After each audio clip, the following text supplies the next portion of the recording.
इस फिल्म का पिछला भाग एलियंस जहां समाप्त हुआ था, वहीं से इस फिल्म की कहानी शुरू होती है। अगर आपने इस सीरीज के पिछले भाग नहीं देखे हैं तो पहले जाकर उन्हें देखिए, लिंक आपको डिस्क्रिप्शन में मिल जाएंगे। आपको काफी मजा आएगा। आइए अब देखते हैं एलियन 3। अनंत अंतरिक्ष की गहराइयों में स्पेसशिप सुलाकोबस बहे जा रहा था। उस स्पेसशिप के अंदर एक बुरी तरह से टूटा रोबोट बिशप, कमांडो हिक्स, प्लेनेटॉइड पर मिली वो बच्ची और रिप्ली अपने अपने स्लीपिंग चेम्बर्स में गहरी नींद में सोए हुए थे। तभी अचानक ये क्या, स्पेसशिप के एक हिस्से में एलियन का एक अंडा चिपका हुआ है। उसमें से निकला एलियन पैरासाइट उस सोई हुई बच्ची के स्लीपिंग चेम्बर के करीब पहुंच चुका था। फिर उस स्लीपिंग चेम्बर का शीशा तड़कते हुए दिखाया जाता है। पैरासाइट का एसिड नुमा खून गिरकर स्पेसशिप को जलाकर उसमें छेद कर देता है। उससे निकलने वाले धुएं को स्मोक डिटेक्टर डिटेक्ट कर लेता है और सेफ्टी अलार्म बजने लगते हैं। रिप्ली के स्लीपिंग चेम्बर का शीशा भी टूटा हुआ दिखाई देता है। साथ ही स्क्रीन में किसी के चेहरे का स्कैन नजर आता है।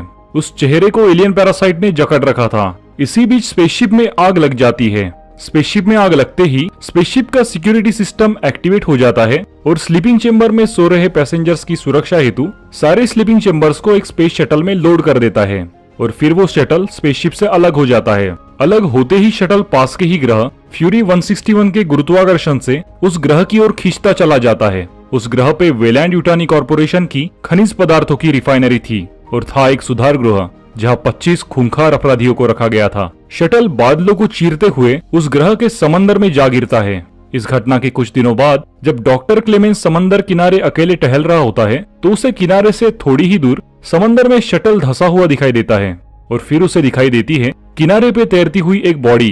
वो रिप्ली की बॉडी थी। डॉक्टर को पता चलता है कि रिप्ली अभी भी जिंदा है। वो उस बॉडी को उठाकर अपने ठिकाने की तरफ भागता है। वहां पहुंचकर वो दूसरे कैदियों को शटल की ओर भेजता है ताकि अगर कोई और भी शटल में हो तो उसे बचाया जा सके। डॉक्टर की थोड़ी कोशिश के बाद ही रिप्ली को होश आ जाता है।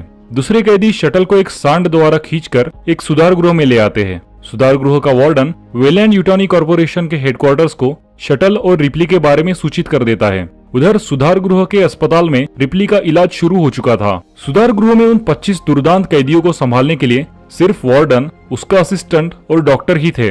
फिर शाम की प्रार्थना सभा में वार्डन सभी कैदियों को शटल के क्रैश लैंडिंग के बारे में बताता है। वो आगे बताता है कि शटल में उसे एक बच्ची और एक कमांडो की लाश मिली है। साथ ही एक क्षतिग्रस्त रोबोट भी मिला है जिसे अब रिपेयर नहीं किया जा सकता। इस क्रैश लैंडिंग में उन्हें एक जिंदा औरत भी मिली है जो कि रिप्ली थी। जब उन कैदियों को पता चलता है कि एक औरत उनके सुधार गृह में लाई गई है तो उनमें एक उत्साह की लहर दौड़ पड़ती है क्योंकि वहां कभी भी कोई औरत नहीं आई थी और उन कैदियों ने सालों से किसी लड़की या औरत को नहीं देखा था। उन कैदियों का एक लीडर था जो उनका धर्मगुरु भी था। लीडर कहता है कि उनके बीच किसी औरत का होना उनके भाईचारे और शांति में हलचल पैदा कर सकता है। इस पर वार्डन सभी को बताता है कि उसने पहले ही हेडक्वार्टर्स को इसकी जानकारी दे दी है और एक हफ्ते में हेडक्वार्टर्स से एक रेस्क्यू टीम आकर रिप्ली को यहाँ से ले जाएगी। वार्डन डॉक्टर से रिप्ली का हेल्थ अपडेट मांगता है।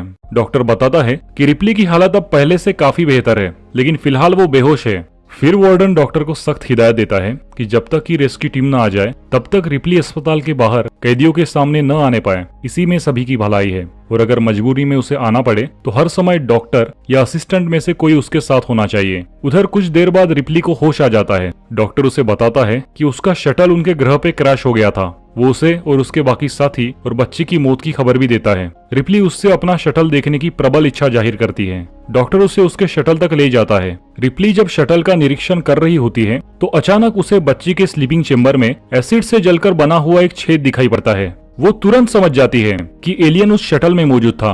रिप्ली तुरंत ही बच्ची की लाश देखने की इच्छा प्रकट करती है। डॉक्टर उसे मुर्दाघर लेकर जाता है। वो बच्ची की बॉडी का गहन निरीक्षण करती है, उसकी छाती को टटोलती है। फिर वो डॉक्टर से बच्ची का पोस्टमार्टम करने को कहती है। इस पर डॉक्टर उसे बताता है कि बच्ची की मृत्यु डूबने से हुई थी, इसलिए पोस्टमार्टम की कोई जरूरत नहीं है।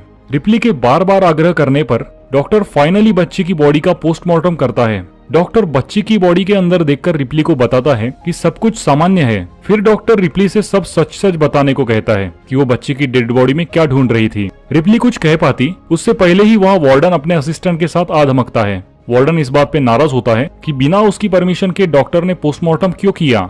डॉक्टर उससे झूठ बोलता है कि डेड बॉडीज में पाए जाने वाले विषाणुओं से महामारी फैलने का अंदेशा था, इसलिए उसके पास परमिशन मांगने तक का समय न था। फिर रिप्ली वार्डन से कहती है कि उन्हें बॉडीज को जलाना होगा। इस पर वार्डन साफ इनकार कर देता है क्योंकि वो बॉडीज रेस्क्यू टीम के हवाले करने वाला था।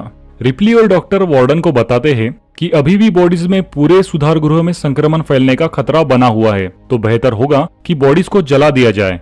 दरअसल रिप्ली चाहती थी कि अगर एलियन का संक्रमण बॉडीज में मौजूद है तो वो जलकर खत्म हो जाए, वरना उससे और एलियंस पनप पाएंगे। इसके बाद वार्डन डॉक्टर को बॉडीज को फर्नेस में जलाने की जिम्मेदारी सौंपता है। जाते जाते वार्डन रिप्ली को बहुत ही साफ शब्दों में हिदायत देता है कि वो सुधार गृह में घूम घूम कर कैदियों के मन में दबी भावनाओं को ना उकसाए, इसी में ही रिप्ली की भलाई है। रिप्ली उसकी बात समझ जाती है। उधर बूचड़ खाने में दो कैदी एक मरे हुए सांड की बॉडी को लेकर आते हैं। ये सांड उन्हीं सांडों में से एक था जिन्हें लेकर कैदी शटल लाने गए थे, पर उनके लिए ताज्जुब की बात ये थी कि वो सांड अकारण कैसे मर गया। फिर वे उस सांड को बाद में खाने में इस्तेमाल करने के सोच के उसे वही छोड़कर जाने लगते हैं। तभी उन्हें सांड को जिस हाथगाड़ी में लाया गया था उसमें मरा हुआ एलियन पैरासाइट मिलता है, लेकिन वे उसे कोई साधारण जंतु समझकर नजरअंदाज करते हैं। दूसरी तरफ सब मिलकर हिग्स और बच्ची का अंतिम संस्कार करने के लिए इकट्ठा होते हैं। हिग्स और बच्ची के शरीर को फर्नेस में छोड़ दिया जाता है। ठीक उसी वक्त बूचड़ खाने में मरे हुए सांड के शरीर में हरकत होने लगती है। मरे हुए सांड का पेट जोर जोर से हिल रहा होता है।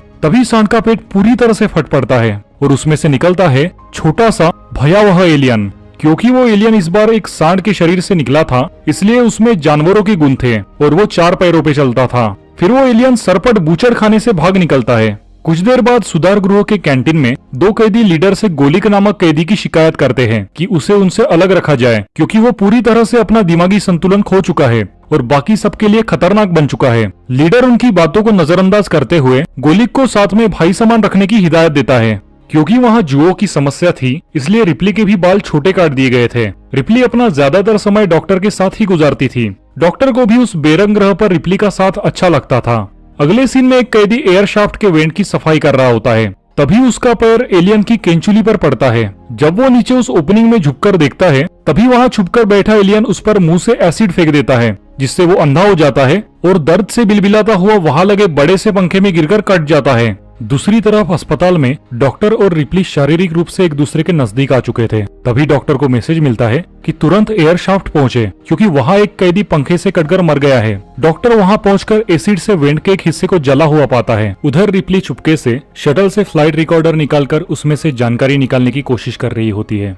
तभी वहां डॉक्टर आ जाता है। डॉक्टर रिप्ली से कहता है कि अगर वार्डन को पता चला कि वो अकेली घूम रही है तो ये अच्छा नहीं होगा। फिर रिप्ली उससे उस कैदी की पंखे से हुई दुर्घटना के बारे में पूछती है। डॉक्टर उसे बताता है कि एयर शाफ्ट में उसे वैसे ही एसिड के जले का निशान मिला है जैसे बच्ची के स्लीपिंग चेम्बर पे था। फिर वो रिप्ली को विश्वास दिलाता है कि वो उसकी मदद करना चाहता है, लेकिन इसके लिए रिप्ली को सब सच सच बताना होगा। रिप्ली उससे कहती है कि अगर वो वाकई उसकी मदद करना चाहता है तो वो उसके लिए कंप्यूटर का इंतजाम करे, जिससे कि वो फ्लाइट रिकॉर्डर की इन्फॉर्मेशन पढ़ सके। जिस पर डॉक्टर बताता है कि यहाँ उनके पास ऐसा कोई कंप्यूटर नहीं है। फिर रिप्ली बिशप के बारे में पूछती है। डॉक्टर उसे उस कचरा घर का रास्ता बता देता है जहाँ पर बिशप रोबोट को डंप किया गया था। दूसरी ओर वार्डन डॉक्टर को अपने चेम्बर में बताता है कि उसे हेडक्वार्टर्स से संदेश मिला है कि रिप्ली का खास ख्याल रखा जाए, क्योंकि वो हेडक्वार्टर्स के लिए हाई प्रायोरिटी है। उधर रिप्ली बिशप को ढूंढ निकालती है। जब वो कचरा घर से बाहर आ रही होती है, तब उसे कुछ कैदी पकड़कर उसके साथ जबरदस्ती करने की कोशिश करते हैं। तभी वहाँ लीडर आकर रिप्ली को उन कैदियों से बचा लेता है।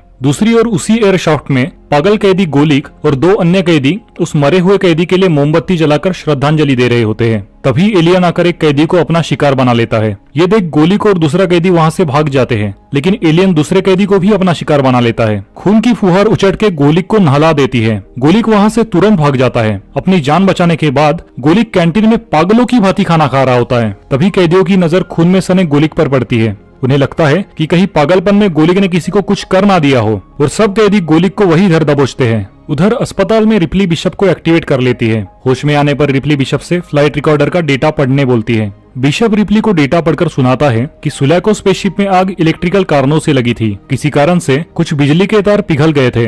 रिप्ली उससे पूछती है कि क्या फ्लाइट रिकॉर्डर स्पेसशिप में किसी एलियन की मौजूदगी को दर्शा रहा है। बिशप बताता है कि हाँ, स्पेसशिप में एक एलियन भी मौजूद था।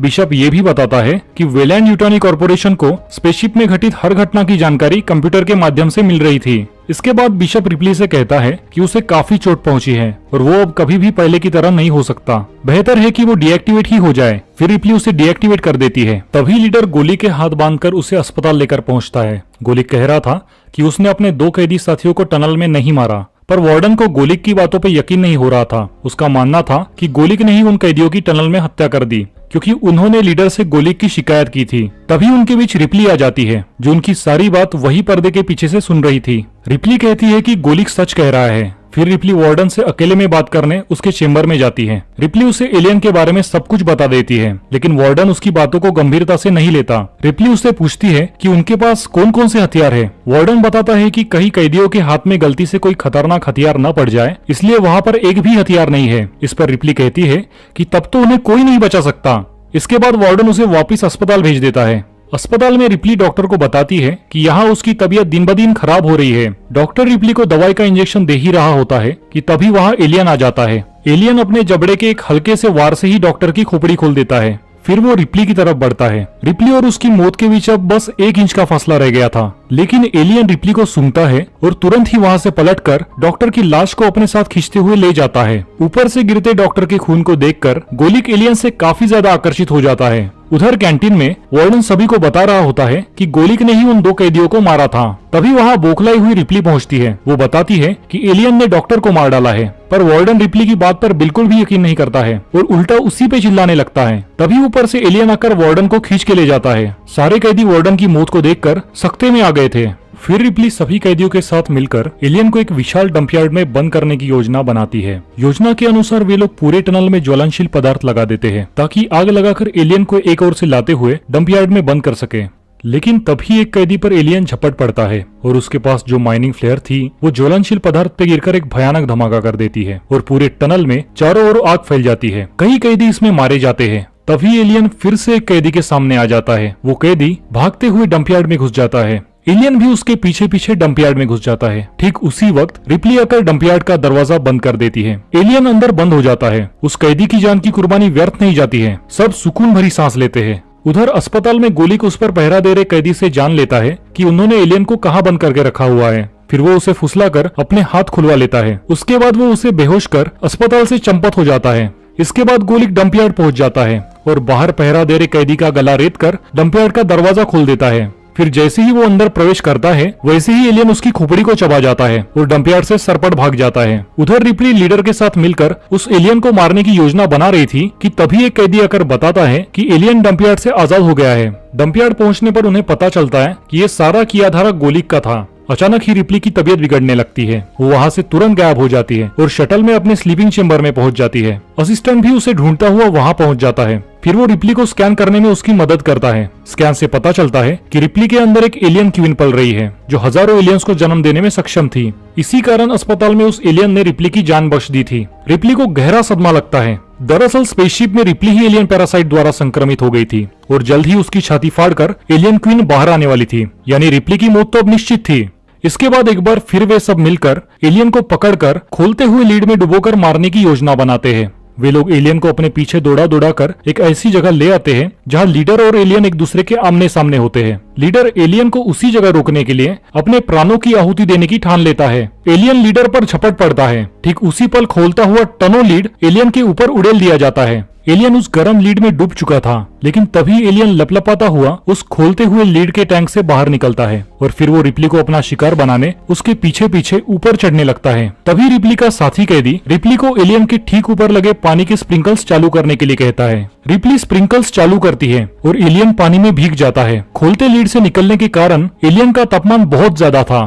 ठीक उसी वक्त उस पर ठंडा पानी गिरने से एलियन का शरीर हजारों टुकड़ों में बिखर जाता है और इस तरह एलियन की यह लीला समाप्त हो जाती है।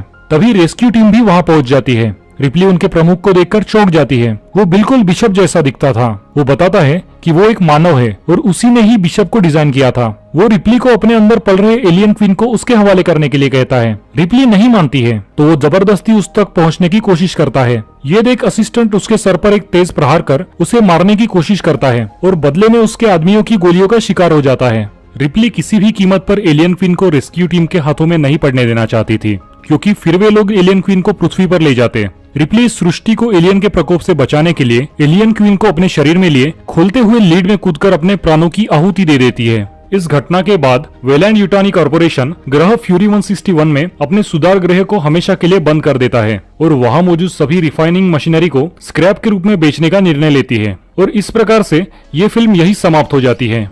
अगर आपको लगता है कि रिप्ली की मौत के बाद ये कहानी यही समाप्त हो जाएगी तो जरा रुकिए। अभी तो इस कहानी में एक और किरदार जुड़ने वाला है जिसके लिए इन एलियंस को मारना बस एक खेल से ज्यादा कुछ नहीं है। इतिहास में उसके शौर्य की कई गाथाएं लिखी हुई है। वो है ब्रह्मांड का सबसे खतरनाक शिकारी प्रीडेटर, जो इस सीरीज की अगली मूवी है।